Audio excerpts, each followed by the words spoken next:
What's up everybody and welcome to the channel. In today's video, we're gonna be taking a look at this 2025 Jeep Wagoneer S. This one is a limited 4xe, finished off in Fathom Blue with an MSRP at $67,800.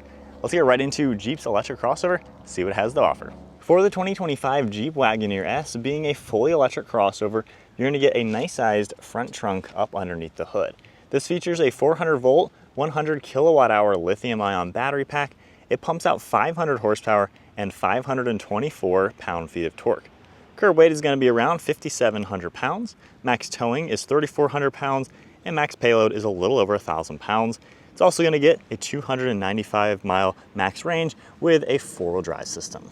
The overall length is 192.4 inches with wheelbase at 113. Width is 74.8 and height is 64.8 inches. Moving on to the exterior styling with the Jeep Wagoneer S. Now, while it's called a Wagoneer, this doesn't look anything like the jumbo Wagoneer SUV that we're used to. This is more along the lines of a standard Jeep Grand Cherokee. So it's about that size of a vehicle. You have a pretty cool design for the LEDs on the headlights. You can see the running lights, headlight beam itself, and then that whole front strip will light up.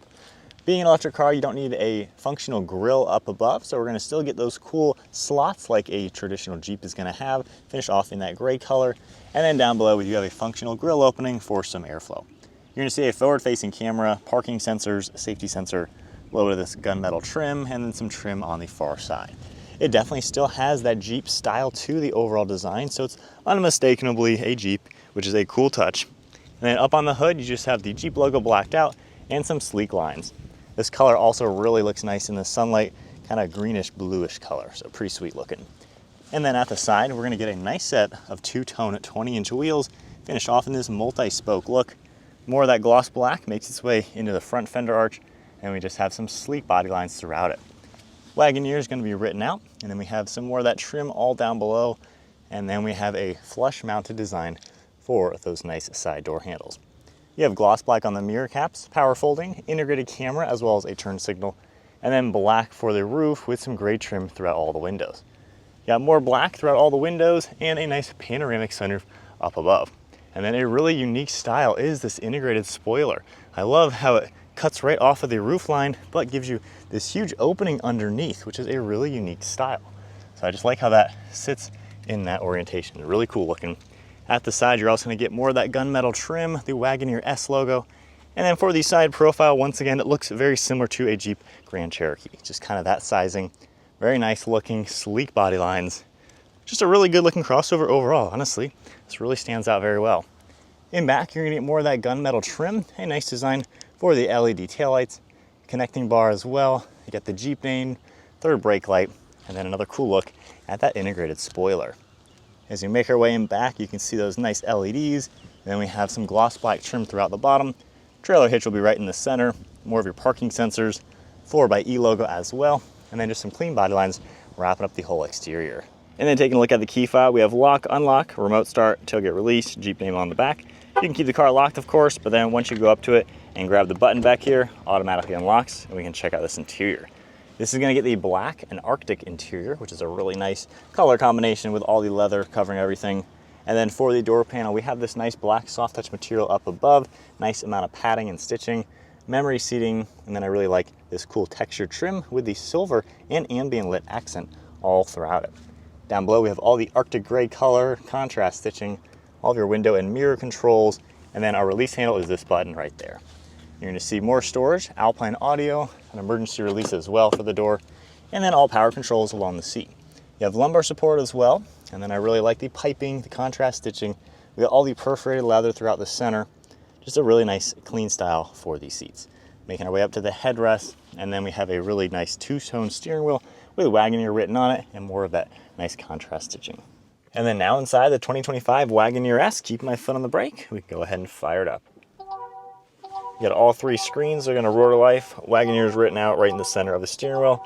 You're gonna see controls on the left side to control the actual screen, and then cruise control settings are all gonna be on the right side. And then left stop, we just have the windshield wipers and turn signals. For this main screen here, we can configure up and down through each of these menus, see a couple different things. You have settings, vehicle setup. You can adjust each of these corners, which is a nice touch as well. Continue more, we have messages in the car, audio, driver information, and then of course, back to the beginning. So a pretty nice layout with everything you're going to need to see. Then down below we have that front trunk release. We have headlight controls, interior dimming, park and brake, ambient lighting, and then just this black trim. You're going to get this really cool soft touch material up above on the dash with more of that contrast stitching. And then this really shiny glossy piece with this cool texture. You can see kind of those little divots in it, and then this satin trim piece with more ambient lighting all throughout the lower side. Climate control can pop up right here with all of those different settings, heated seats and steering wheel, phone integration, and then under vehicle, we have a lot of information. You can adjust the camera. We have more things that'll pop up. You have the vehicle itself, controls, and settings. So pretty simple the way everything works, very nice and easy with the layout. We can also tap that for more of these settings. So definitely a nice way to go. In reverse, you have a really good backup camera with that top-down view and the backup, and then we can, of course, go through all the different designs and see everything within the car. Up above that, we do have your 2 air vents, and then down below, there's some of these haptic feedback buttons for the lane keeping, traction control, parking as well. And then the lower screen is basically all climate control. So while you can have it up here, it's always going to be down below. So it gives you a good depiction with your temperature. You can turn the screen off, which is a cool touch. And then on the farthest side, you're going to see more climate control settings that are always there. You can also take this screen and just slide it up out of the way, and now we have a lot of hidden storage space all here with a couple plugs. That's a cool touch. And then I like how all your climate control stays right here. So definitely a sweet way to go for that whole center screen. Down below that, we have more of this really cool texture. I like that kind of glossy X design. The start button, the drive select, and then our drive modes. You can toggle this up and down into all the different modes. It's going to come up on the screen as well. As you can tell, we have several different ones for off-road, inclement weather. It'll make all the adjustments for traction control as well. So I like that with a cool depiction. You're going to see 2 cup holders, more of the soft touch and stitching, and then you also have the auto hold, downhill assist, and wireless charging pad. Down below this, we're going to have extra storage, and then I like the perforations with more of the stitching. On the far right side, our glove box is going to be a pretty large bucket, as expected. Well, let's look at the interior. Definitely looks like a modern Jeep, very nice in here. I wouldn't say it's too fancy and above and beyond like maybe a Wagoneer or especially a Grand Wagoneer would be, but basically just a nice looking kind of Grand Cherokee level interior with a good amount of good materials.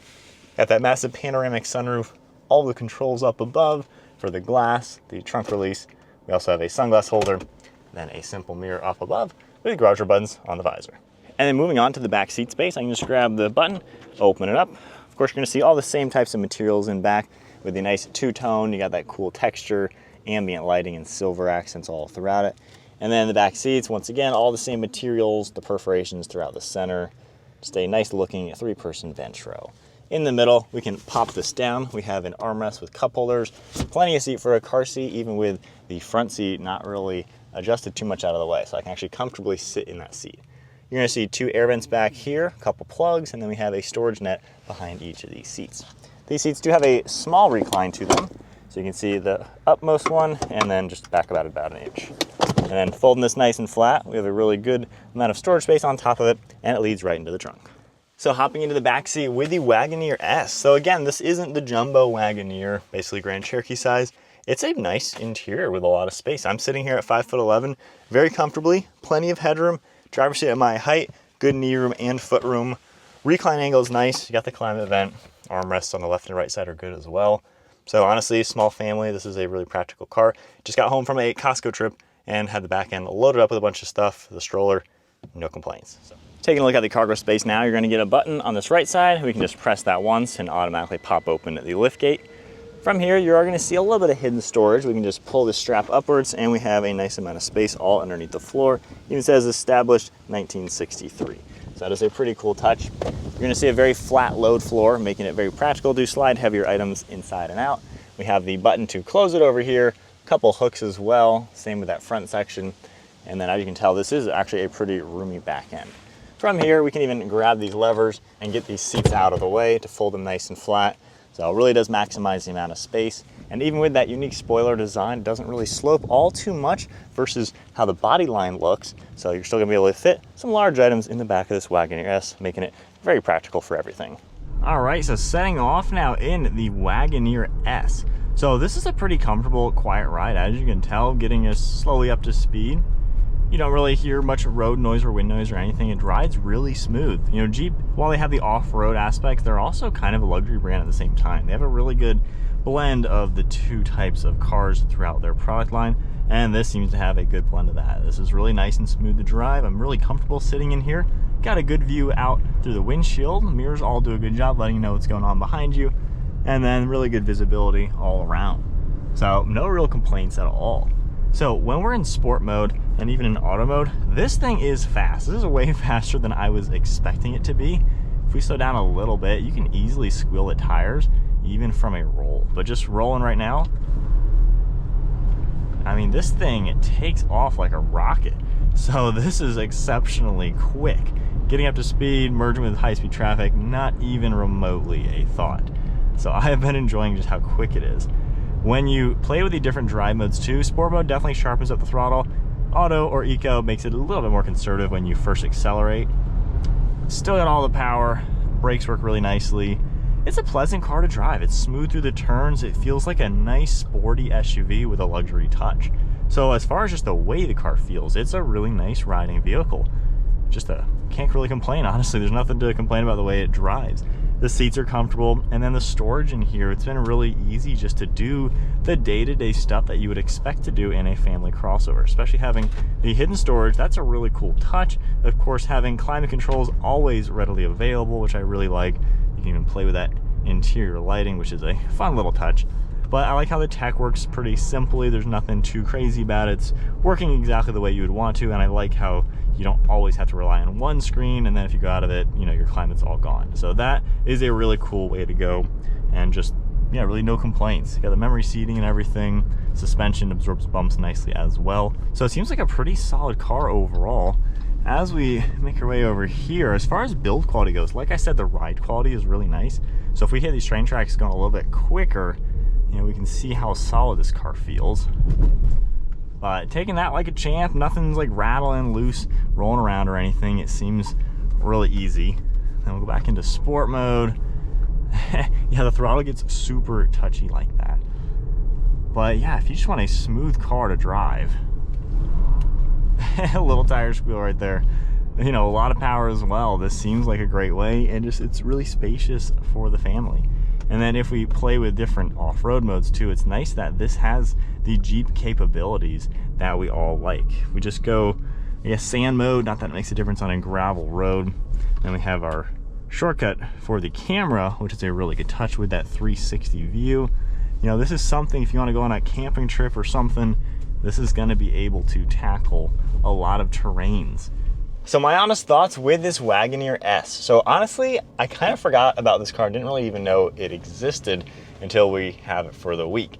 With this, I'm pleasantly surprised. You know, I think of a lot of other normal size crossovers when I think of like kind of a, you know, $60,000 to $70,000 EV, like a Mustang Mach-E top trim, or maybe the Kia EV6. So this Wagoneer S kind of gives you a lot of what those cars have to offer as well, but with the Jeep idea. You got the luxury, the off-road, kind of a good blend between those two. And using this as a family car, it's been perfectly sized. I especially like how, what I didn't find honestly in the Kia or the Mustang, this passenger seat I can literally sit in perfectly fine. There's no compromises sitting there with a car seat behind it, which I can't say the same for the competition. So I feel like they have sized this interior just big enough to where you can actually use it for family stuff with no compromises. We had all the Costco stuff in the back, the stroller. I mean, we fit perfectly fine with a nice big family trip. So I like how it is very well sized, and the power.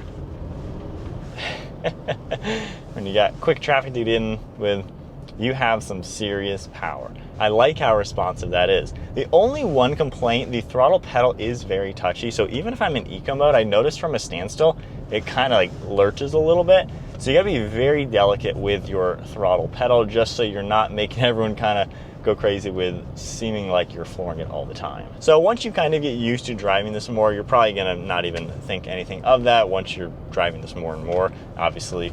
But that's my only one thing. I don't think I have any major complaints with the way this car drives. It seems like it's got a nice luxury feel to it. It's got good space. It's got some insane power. Whew. Seriously, this thing books it. That is fun. I think my only complaint is this gloss trim piece. So we have this huge glossy black over here. This whole thing is glossy. And when the sun is on it, the reflection is pretty bad. So that is my only complaint. I really like this kind of satin black trim with like these X's in it. I like the silver, I like the ambient lighting, but all the gloss stuff there, I'm not a fan of that with the reflection. You got a little trim piece on the sides as well that kind of matches it, but reflection can get a little bad. So that is my one complaint with the interior. Everything feels nice in here. It feels kind of like where it should be at this price point. It kind of makes sense. Obviously electric cars are a little more expensive than the gas alternatives, but this feels like a Jeep. Doesn't feel like it's cost cutting or corners cut or anything like that. Seems well done for what it's supposed to be. I think the naming is a little interesting. Not sure why they called this the Wagoneer S. I thought this was the jumbo SUV that we were getting this week, and then when it shows up, it's the electric one, which is a Grand Cherokee size. So again, the naming's a little odd, but you know, little nitpicky things, not really a big deal. So overall, if you want a cool electric car, you can drive it like a little race car. This thing lets you spin your tires. So there's some of that like Mopar DNA in this. Yeah, that's impressive how fast this car is. That is actually really, really impressive. But yeah, put this on your list. Again, I didn't really think about this. I've kind of forgotten about the Wagoneer S. I remember when it came out, didn't really think much of it, but experiencing it, solid choice to get. Definitely put it on your list. And this one's not even highly spec'd. It's kind of a base model with like one or two things, but it seems to have everything you'd like. But there is the 2025 Jeep Wagoneer S, the limited 4xe. If you enjoyed today's video, give it a thumbs up, hit that subscribe button. Stay tuned for plenty more content, and I will see you guys in the next video.